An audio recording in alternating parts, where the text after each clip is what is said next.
Hey guys, welcome back to the channel. I'm Aaron. And I'm Eloise. And today what we're going to be doing for you guys is sharing with you some of the lessons that we've both learnt over the course of becoming a personal trainer and through our own journey in fitness. So I've been a personal trainer now for just over 10 years and Eloise has had the same amount of time as well. So over that time, we've learnt a ton of different things. So many lessons. Made a lot of mistakes. So many mistakes. And through all of that, we have experience that then we can pass on to you guys and also our clients so that you guys don't have to make the same mistakes. Or so it just doesn't have to take you 10 years like it took us. That's right, exactly. So let's kick off with our 3 big lessons that we've learned over that time so that you can start to apply these for yourself. So let's kick off with the first lesson that is a big one for both of us, which is less is more. It sounds so simple, and it actually is. That is the actual lesson. When it comes to training and nutrition, really, and anything to do with fitness and anything to do with life, is when you focus on the 20% of things that you can do consistently day in and day out, that actually gives you 80% of the results. When you're doing the right 20%. Exactly. A lot of the times we tend to try to make it complicated. We try to go to fancy things. Especially with weight loss. That is like the king topic of overcomplication, where people think it can't be this easy. I have to throw in all of these other crazy methods and science and all this stuff. And it's like, actually, when you remove all of that and you get down to the 20% of the basic, boring habits, that is where you actually find the results. I used to use counting macros for a long time, and I thought that was the bee's knees at one point. But the problem with it was, because that is a more advanced method, I was able to stick to it for a short period of time. But then when I was doing that, I was also falling into the mindset of wanting to have, cheat meals, or just having situations where I'd be sitting there going, you know what, to hell with it. I just want to go off the plan and rebel against it. Little rebellious Aaron inside. Yeah, and it was pretty crazy, because those are the things that then undo the hard work you're trying to do in the first place, simply because it's actually more complicated than it needs to be. And I have a similar experience with counting calories and macros, and even with workouts as well, trying to overcomplicate what's necessary in workouts when it comes to reaching my goals. What I've actually found over the years is that workouts are a fun and good thing to do for your health, but they're not really what's contributing to weight loss results. And that was a big learning lesson for me when it came to like overcomplicating. I thought that if my workouts weren't perfect, if my diet wasn't perfect, then I wouldn't get results. And then when I stripped it all back and came back to eating slowly, my hunger signals, really learning about myself and my thoughts and my mindset, that is when I started to get those results, and everything started to fall into place when I just went back to the basics. And the basics are a little bit boring. So, that's where you've got to figure out what's worth doing every day. So with overcomplicating counting calories and macros and overcomplicating any type of diet, it makes you feel like weight loss is really difficult, or your goals are almost impossible to reach, because you've given yourself this massive pile of things that need to be aligned, and all the universe needs to be aligned for you to lose weight. And when you bring it back to the basics, you realize, I can actually maintain this, and I can actually do this for the rest of my life without freaking out all the time. That's the way it should feel. So if at the moment it feels like it's super overwhelming and like I couldn't possibly do all of these little things every day, this is never going to work for me, I have to do this and I have to do that and I have to do that, then you're probably overcomplicating it, and you probably need to look at, okay, well, what is actually going to give me results, and what are those needle moving activities that I can do every day to give me those 20% of the things to give me 80% of the results. So lesson number 2 that we've both learned is that there's not one best way for everyone. Whether it's diet or whether it's exercise, there's not one best way for anyone. The way that I particularly learned this lesson was when I was younger. I would read these magazines and see these fitness models, and I would try to emulate their exercise and their diet thinking that, well, if I eat and exercise the same way as them, surely then I will look like them. And so that was a big lesson, and I think Aaron's had a similar experience with doing that as well. I think it's how a lot of us start out in the very beginning when you're just learning what you should do. You look to other people and you go, well, what are they doing? Let me just do that. But unfortunately, when it doesn't work for us, we feel like it's our fault and that we're broken and there's something wrong with us. But it's just the fact that nothing works for everyone. If we all exercised and ate exactly the same every day, we would probably all still look completely different because we're all unique, really. And so that is something to think about, and it's an important lesson to learn, is that while, yes, take advice of people and look to experts for advice, but always run it through a filter of what's best for me. Because you're the only one that knows what's best for you when it comes down to it. I used to do the exact same thing. For me, it was men's fitness magazines. I would buy those and, they'd have this ripped looking guy on the front, and inside would be, on one page it was the diet that he'd follow, and the next page it was the training program. And I used to try and, I'm going to follow it to a T, and,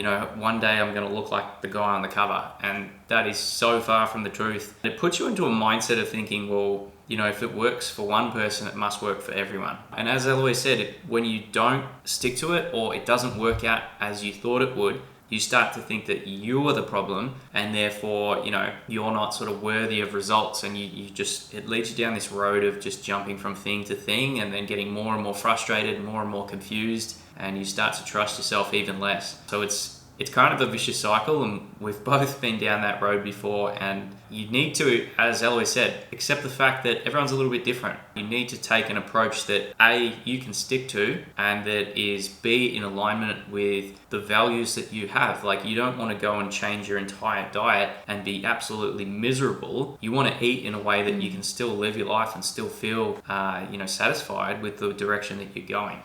Yeah, so I mean, particularly when I was younger, I was always looking for a secret.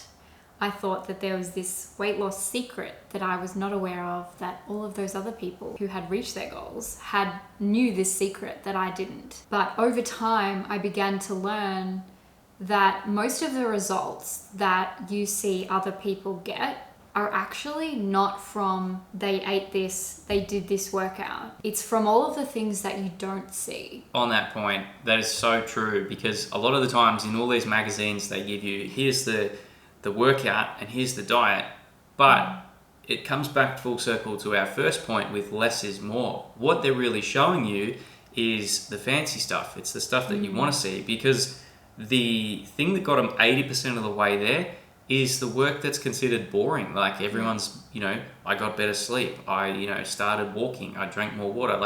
We hear this time and time again every single day, and we just kind of just goes over our head, and we go, well, where's the fancy stuff? Where's the good stuff? Yeah. What diet did you follow? What exercise program did you do? Because that's the stuff that we think is going to get us the results, when in fact, it's actually those 20% of things that they don't tell you about, that these people are doing behind the scenes, that they're doing day in, day out, because to most people that's boring. So let's get into lesson number 3, and that is that carbs are not the enemy. Seriously.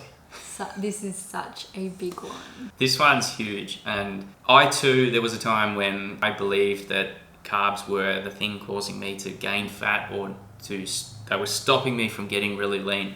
And in fact, what I used to do, what I was telling you before, where I would look up in magazines, this is the diet and this is the training program, is I would look up bodybuilding diets, from specific bodybuilders, what was their pre-contest diet, and I was going to try and follow that. And most of them were very low carb in an effort to try and get really, really lean. And it just makes you more miserable. Like, when you're really just fearful about every single thing, like, has this got carbs in it? How much? Can I eat this? Can I not? It just does your head in. Like, you really are not thinking straight. You just don't operate at the same level when you're not eating enough carbohydrates anyway. When you're first trying to lose weight, if you can think back to the first time in your life when you probably were quite young for most of us, the thing we do is cut out bread, cut out pasta. That is like the rite of passage. It's the number one thing that we all go to. And if you do that, you usually see results. And so we think that, the results are coming because I cut out bread and pasta. When the reality is, it's not the carbs, it's because you're just eating less because you're not eating those foods. And like, I don't know about you, but I don't really want to live in a world where I'm not allowed to eat bread and pasta, especially if it's not necessary. That's right. It's just like life is too short. You're going to eat it from time to time. And you're going to be at someone's house and they're going to serve you a bowl of pasta. Are you going to freak out about that? Or are you going to understand how to actually be able to eat that and still reach your goals? It can be a dangerous thing, because when you're living your life from a place of fear, then is pursuing this goal really helping you? Or is it just making you scared of food, which is not really the quality of life that we're going for, I'm assuming? Because I guess starting off with bread and pasta leads to then sugar becomes the enemy, and then fruit becomes the enemy, and then all of a sudden any food that's not a vegetable is considered bad or going to make you gain weight or whatever. And it's just not true. The reason this lesson was so impactful for both of us is because it helped us get that sense of freedom around food while still reaching our goals. Because yes, we both still eat bread and pasta from time to time. Not all day, every day. We're not saying go out and just only eat carbs. It's a case of finding balance, and it's a case of having it, being okay to have it every now and then, not freaking out when you can't eat what's on your plan. Whatever you do and you decide to do, it's got to be sustainable. And when you come at it from a place of fear, like I have clients and people that I speak to all the time that asking me, is this type of fruit, can I have this? Like, they're so scared of carbohydrates or sugar, thinking that, any form of sugar or any form of carbohydrates is going to instantly put on weight, that they're questioning whether fruit is a good choice. Yeah. And then, on the other hand, they're eating fast food. Like, to overeat on carbohydrates if you're eating fruit, you physically couldn't stomach it because of the extra fiber in that. At the end of the day, it has less about what you're eating and more specifically about how you're actually eating. Are you eating your food slowly? Are you eating to a point where you feel satisfied, or are you blowing way past that and eating to a point of feeling really full and bloated and feeling sick? Because if that's the point where you're at with most meals, chances are you're not just eating too many carbs, you're just eating too much food in general. And it's like, if you're feeling like that after meals, even if your food is healthy, you're not going to feel good, and you're probably not going to be reaching your goals because you're still eating too much food, which is possible to do even if you have cut out carbs. And this fear of carbs, it's pretty clear where it comes from. It comes from a lot of the health professionals who teach you that carbs will ruin your metabolism, they'll mess with your hormones, and they make you all scared because they're throwing around these sciencey words that we don't really know what they mean. And it personally took me a long time to learn that my hormones and my metabolism weren't against me all the time, and the carbs I was eating weren't throwing everything off balance. And once I sort of did the research and learned how it actually works, I had this peace of mind. And I was no longer scared of food, and I was still reaching my goals, and I didn't have to do it from a place of fear. I could do it from a place of wanting to look after myself and wanting to live a healthy and happy life. And personally, that's what I want. So that's it, guys. We hope that this was helpful, and that our lessons and our big takeaways that we've shared with you today can help you in your efforts to lose weight and to get into the best shape that you can. So remember, at the end of the day, if you take anything away from this video, don't overthink it. Remember, less is more. You want to focus on the 20% of things that you can consistently do day in and day out, and they're going to give you 80% of the results. And there's not one best thing for everyone, so make sure that you listen to your own body and listen to what works for you. And remember, carbs are not the enemy. Seriously. They're our friends. So guys, if you did find this video helpful, do us a favor, like the video as well as subscribe to the channel, and even share it with a friend. If you thought that this was really helpful and that might help someone else, share it with them as well. Guys, thanks so much for watching, and we'll both see you next time.